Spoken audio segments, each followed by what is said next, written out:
ইতিমধ্যে আমরা জানছি যে সিএসসি এর কয়েকটা সাবজেক্ট হয়। তার মধ্যে আমরা আসলে যেহেতু আমাদের বাধ্যতামূলক কম্পালসারি, তো এটার আমরা ধারাবাহিকভাবে সম্পূর্ণ আলোচনা করব। আজকে দেখব যে ম্যাথের যে সম্পূর্ণ সিলেবাসটা, এই সিলেবাসটা আগে আমাদের জানা জরুরি, কারণ আমাদের ইন্টারমিডিয়েটের কিন্তু অনেক বড় একটা সিলেবাস। এই সম্পূর্ণ সিলেবাস কিন্তু সিএসসিএ এক্সাম কভার করা যাবে না আসলে। তো আমাদের নির্দিষ্ট কিছু টপিক পড়তে হবে, যে টপিকগুলো সিএসসিএ এক্সামে আসবে। তো এইটার সিলেবাসটা খুব একটা বড় না। প্রথমে দেখি যে এই সিলেবাসের যে সবচেয়ে বড় টপিক সেটা কি, তারপর টপিকগুলোর সাব টপিক কী কী সেটা আমরা দেখবো। তো প্রথম যে টপিক দেওয়া আছে এখানে সেটা হচ্ছে সেট অ্যান্ড ইনইকুয়ালিটি।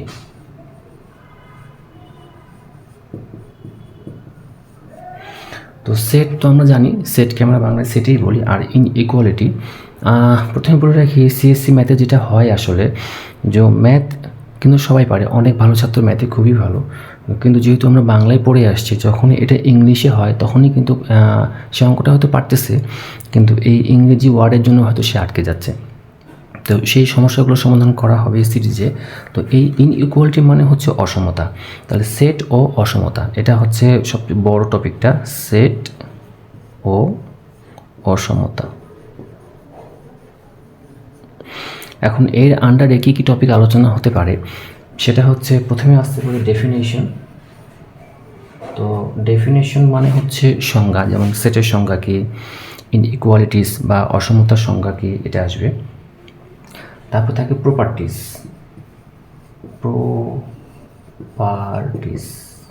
প্রপার্টিস মানে হচ্ছে বৈশিষ্ট্য, যেমন সেটে কী কী বৈশিষ্ট্য আছে, অসমতা কী কী বৈশিষ্ট্য আছে, এরকম।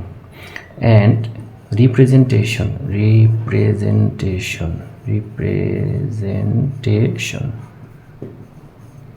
আচ্ছা, properties and representation set of sets. আচ্ছা, তাহলে সেটের যে প্রপার্টিস বা বৈশিষ্ট্যগুলো আছে, সেটের যে রিপ্রেজেন্টেশন মানে সেটকে আমরা কীভাবে প্রকাশ করি। আমরা জানি সেট প্রকাশের দুইটা পদ্ধতি, একটা হচ্ছে সেট গঠন পদ্ধতি, আর একটা হচ্ছে তালিকা পদ্ধতি। এই যে রিপ্রেজেন্টেশন, কোন পদ্ধতিতে আমরা তালিকা করব, কোন পদ্ধতিতে আমরা প্রকাশ করব।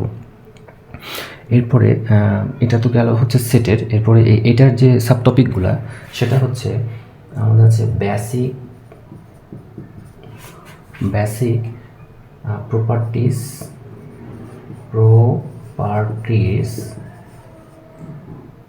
অ্যান্ড সলিউশন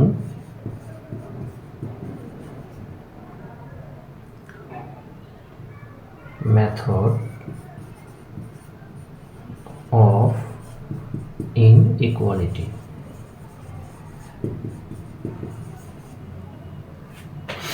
আচ্ছা, এটা হচ্ছে বেসিক যে কিছু বৈশিষ্ট্য আছে এবং সমাধান করার পদ্ধতি, সলিউশন মেথড, সমাধান করার পদ্ধতি অফ ইনইকুয়ালিটিস, মানে অসমতার যে সমাধান করার যে বিভিন্ন পদ্ধতিগুলো আছে, সেই পদ্ধতিগুলো নিয়ে এখানে একটু সাবটপিকে দেওয়া আছে। যেমন এটা হতে পারে কোয়াড্রেটিক, তারপরে আছে রেশনাল, ইত্যাদি ইত্যাদি। কোয়াড্রেটিক মানে হচ্ছে এখানে দ্বিঘাত, আর রেশনাল তো আমরা জানি যে অনুপাত বা মূলত অমূলত, এটা বলতে পারি আমরা। তো এটা হচ্ছে সেটের যে ধারণাগুলো বা সেটের যে কনসেপ্টগুলো, সেটের যে বিষয়গুলো মোটামুটি এটা আসবে। মূলত এই পরীক্ষাতে আসলে বেসিক কনসেপ্ট বা বেসিক জ্ঞানটা আছে কিনা সেটা চেক করা হয় এখানে আর কি। এরপরে যে 2 নাম্বারটা সেটা হলো যে ফাংশন। তো ফাংশন হচ্ছে একটা বড় টপিক। তো এর সাব টপিকগুলো কী কী আছে আমরা একটু দেখি। যেমন আছে কনসেপ্ট অ্যান্ড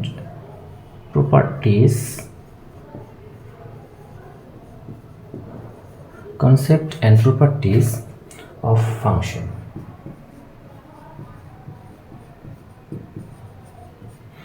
ফাংশনের কনসেপ্ট বা ধারণাগুলো কী আসলে, তার বৈশিষ্ট্যগুলো কী কী একটা ফাংশনের, যেমন ডোমেইন কী, কীভাবে নির্ণয় করতে হয়, ডোমেইন, রেঞ্জ, তারপরে মনোটোনিসিটি এটা কি, তারপরে প্যারিটি এটা কি, এই ইত্যাদি ইত্যাদি আলোচনাগুলো করা হয়। এবং বেসিক জিনিসগুলো আলোচনা করা আছে এবং আরও আছে বেসিক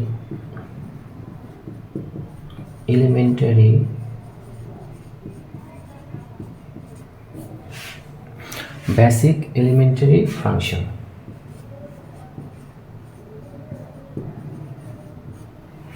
ফাংশনের যে এলিমেন্ট মানে প্রাথমিক যে মৌলিক যে ফাংশনগুলো আছে, যেমন মৌলিক ফাংশনগুলো কী কী হতে পারে, যেমন পাওয়ার,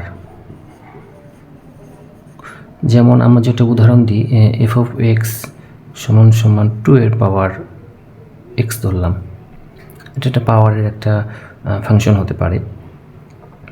তারপরে হচ্ছে আমার এক্সপোনেনশিয়াল, এটি কিন্তু এক্সপোনেনশিয়াল ফাংশন, মানে সূচকীয় যে সমীকরণগুলো আছে, যেমন 2 এর পাওয়ার এক্স এটা একটা সূচকীয় সমীকরণ, এই পাওয়ারের সমীকরণ।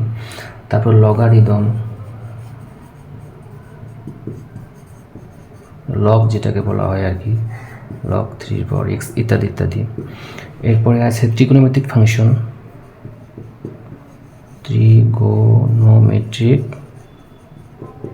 ট্রিগোনোমেট্রিক ফাংশন, যেমন এফ অফ এক্স সমান সমান সাইন এক্স বা সাইন 2x ইত্যাদি ইত্যাদি, এসব ট্রিগোনোমেট্রিক ফাংশন।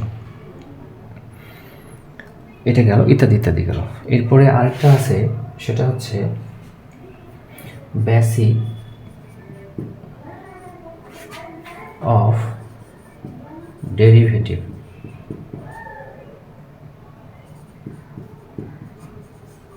And calculus. তো আমরা ক্যালকুলাস জানি, খুবই গুরুত্বপূর্ণ একটা জিনিস। তো বেসিক যে ডেরিভেটিভগুলো আছে, যেমন মূল নিয়মে যে অন্তরীকরণগুলো আছে, যেমন এ পাওয়ার এক্সকে করলে কি হয়, সাইন এক্সকে কি হয়, এই যে বেসিক ডেরিভেটিভগুলো এবং ক্যালকুলাস। তো ক্যালকুলাস সম্পর্কে আমরা জানি, ডেরিভেটিভ থেকে ক্যালকুলাস করতে হবে। তার মধ্যে এখানে দিয়ে দিছে কিছু, যেটা ব্র্যাকেটে দেওয়া আছে, এটা যদি টপিক হয় তো এর সাব টপিকটা হচ্ছে, যেমন ডেফিনেশন দিয়ে দিছে, সংজ্ঞা কী কী, ডেরিভেটিভের সংখ্যাগুলো আছে। তারপর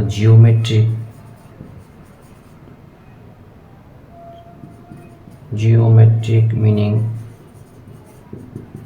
মানে এর জ্যামিতীয় মানে অন্তরীকরণ এবং ক্যালকুলাসের জ্যামিতিক অর্থটা কী আসলে, বা জ্যামিতিটা কী বোঝায়। এরপর আছে সিম্পল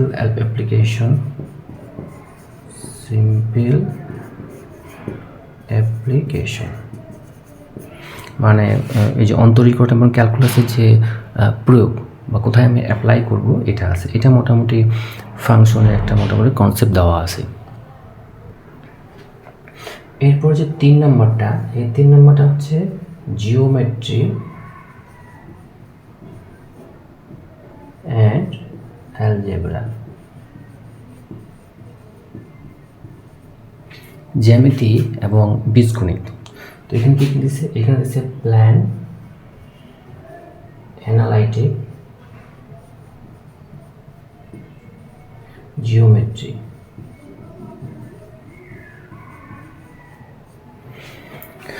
তাহলে প্ল্যান অ্যানালিটিক যে জিওমেট্রি আছে, আমাদের যে বেসিক যে জ্যামিতিগুলো আছে আর কি, যেগুলো সমতলের মধ্যে যে জ্যামিতিগুলো আছে সেগুলোকে ব্যাখ্যা বিশ্লেষণ করে কি হয়, ওটাকে বলা হয় প্ল্যান অ্যানালিটিক জিওমেট্রি। যেমন আমরা বলতে পারি বৃত্ত একটা হচ্ছে প্ল্যান অ্যানালিটিক জিওমেট্রির মধ্যে আলোচনা করা হয়।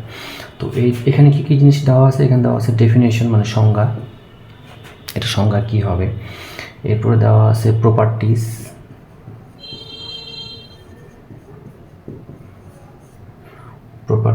অফ, এটা ডেফিনেশন অ্যান্ড হবে, definition and properties of cut line মানে সরলরেখা, আমরা সরলরেখা পড়ছি। তারপর আছে সার্কেল মানে বৃত্ত, এরপর আছে ইলিপস, তারপর আছে হাইপারবোলা, এরপরে আছে প্যারাবোলা। তো আমরা অধিবৃত্ত, উপবৃত্ত, এগুলো আমরা পড়ছি, এই জিনিসগুলোই, রেখা, বৃত্ত, অধিবৃত্ত, উপবৃত্ত, এই জিনিসগুলো এখানে আলোচনা করা হয়। এরপরে আছে vector, complex number.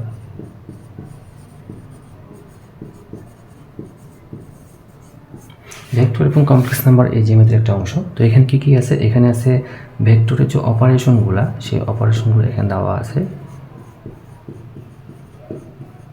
Vector operation, ভেক্টরে কি হতে পারে, ডট গুণন হতে পারে, তারপরে ক্রস গুণন হতে পারে, এগুলো হচ্ছে ভেক্টরের অপারেশন। তারপরে ভেক্টরের যোগ বিয়োগ আছে, এটা একটা ভেক্টরের অপারেশন। এরপরে আছে বেসিক অপারেশন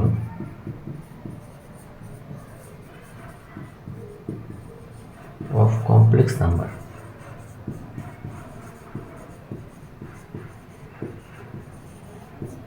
জটিল সংখ্যা যে আছে, তো সেই জটিল সংখ্যা যে বেসিক যে অপারেশন আছে, যোগ বিয়োগ ইত্যাদি ইত্যাদি, এগুলোই আর কি। এরপরে আছে সলিড জিওমেট্রি।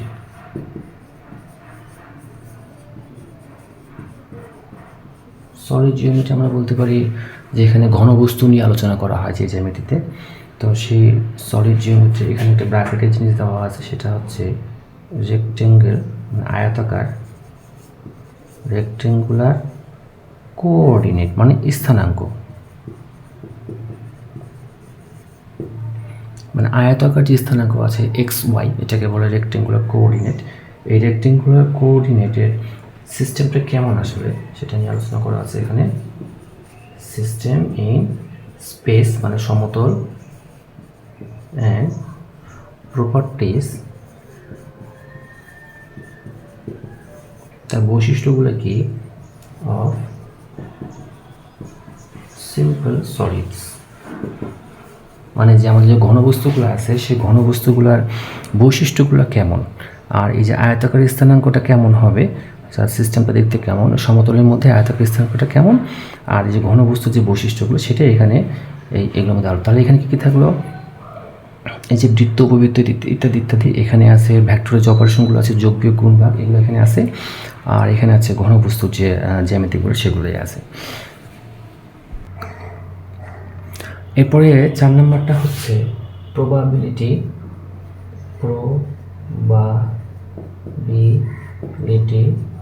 And statistics.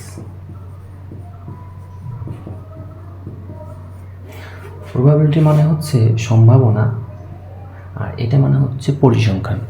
তো এই সম্ভাবনা এবং পরিসংখ্যানের মধ্যে কিছু আবার সাবটপিক ভাগ করে দিয়েছে। যেমন দিছে এখানে classical probability,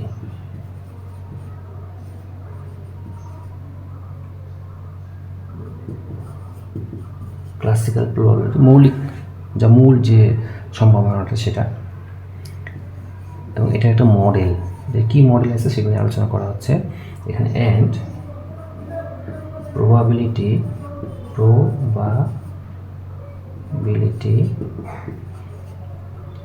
calculation,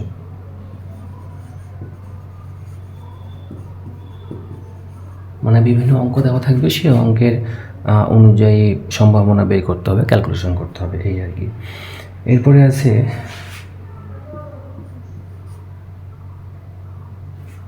numerical characteristic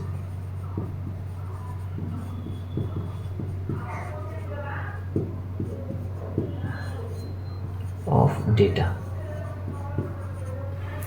তথ্য উপাত্ত আমরা যেটাকে বলি আর কি। তো এর সাংখ্যিক বৈশিষ্ট্য, ক্যারেক্টারিস্টিক বৈশিষ্ট্য বা চরিত্রটা কেমন, ডেটাতে তথ্য উপাত্ত। যে এই উপাত্ত, এটা শুধু তথ্য না, উপাত্তের সাংখ্যিক বৈশিষ্ট্যটা কেমন, মানে আমাদের যে ডেটা বা উপাত্তকে দেওয়া থাকে, এগুলা সংখ্যা দিয়ে কী বুঝে আসলে আমি কী প্রেডিকশন করতে পারি, এই আর কি। তো এটা যদি ভিতরে কী কী থাকতে পারে আসলে, এটার ভিতরে যেটা দিয়েছে সেটা যে মিন মানে হচ্ছে গড়, আমরা গড় মধ্যপ্রচ্ছ ক্লাস 6 থেকে পড়ে আসছি, ভেরিয়েন্স, ভেদাঙ্ক ইত্যাদি ইত্যাদি আর কি। আর আরেকটা আছে, এটার আন্ডারে আরেকটা আছে, সেটা হচ্ছে basic concept of normal distribution.